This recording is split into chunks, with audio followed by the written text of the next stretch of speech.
Hey guys, what's up? It's your boy Tebo K for those that don't know me. I'm a filmmaker and content creator.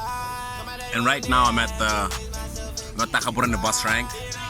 And one of my friends challenged me to create a video, a question and answer video, where I'll just get a chance to answer some questions that a lot of people that have been watching the documentary have been asking me. I thought it was a really good idea to create more content around the documentary and to continue marketing it.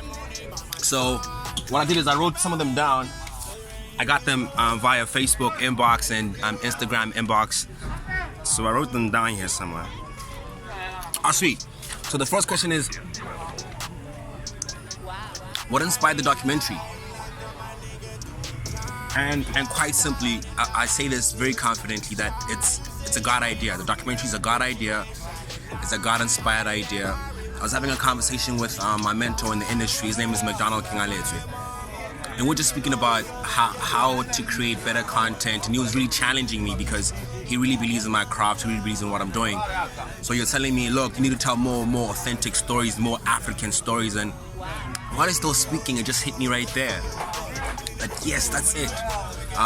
The original idea is not what came out at the end, I'll be honest with you guys.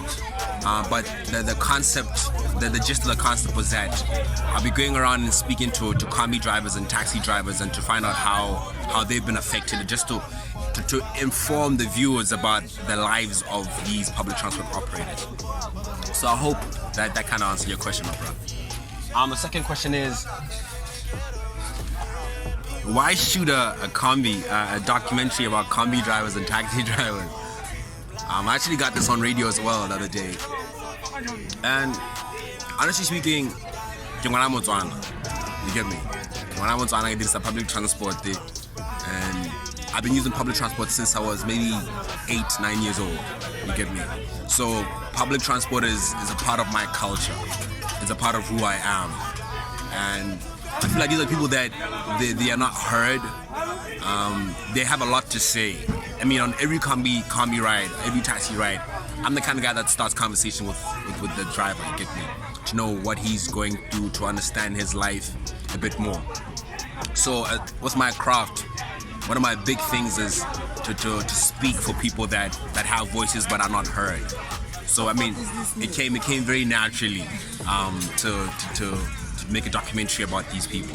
So yeah, I hope you got some more insight on that. The third question I have is, what are my hopes for the documentary? I like this question. Thank you for that question. Man, I want it to go as far as possible. I want to inspire as many creators as possible. But I really want to change the status quo in the industry. A lot of people have been trying to tell stories which are sellable to South Africa. Tell stories which are sellable to South Africa. Tell stories which are sellable to America. But in that whole process, they forget America is not going to buy its own stories back. South Africa is not going to buy its own stories back. So for us to win as creators is to tell stories that are unique to our country, stories that are unique to Botswana, stories that are unique to our culture, you get me? So I'm going to tell stories that I know won't be heard anywhere else, especially from Botswana, raw Botswana. So yeah, I hope that answers your question. The last question is, I got 2 more questions. How long did it take to shoot the documentary? It's a really difficult question to answer because it was chopped down into many pieces. If you know production, you know that sometimes it's not as smoothly planned out. I mean, it doesn't go as smoothly as you planned it out, you get me?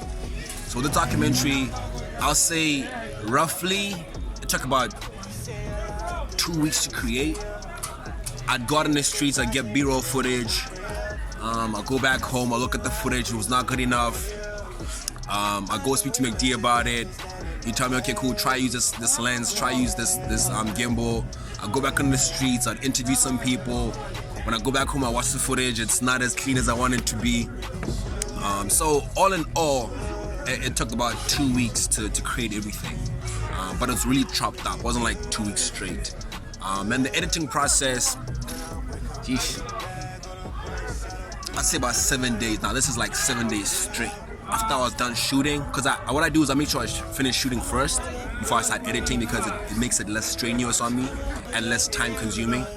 So what I did was I just finished shooting, and then after I finished shooting, I took about 7 days straight editing, and I was there with my partner Lawson, who was really helpful with the first draft of the documentary and then just the final touches.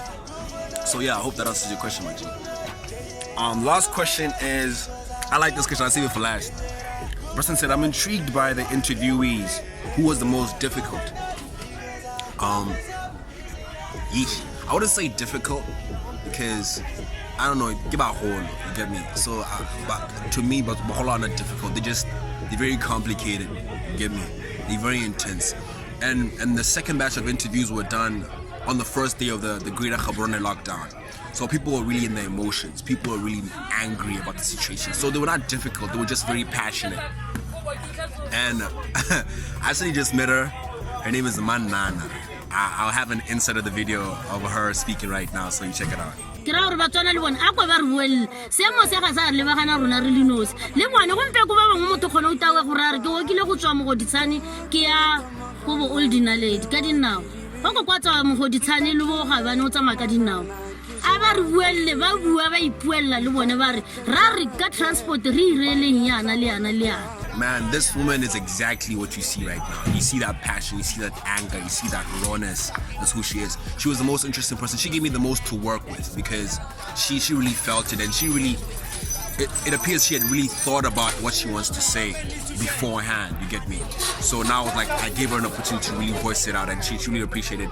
And I really had so much fun making it. Never hate the game, always hate the player. I want that energy.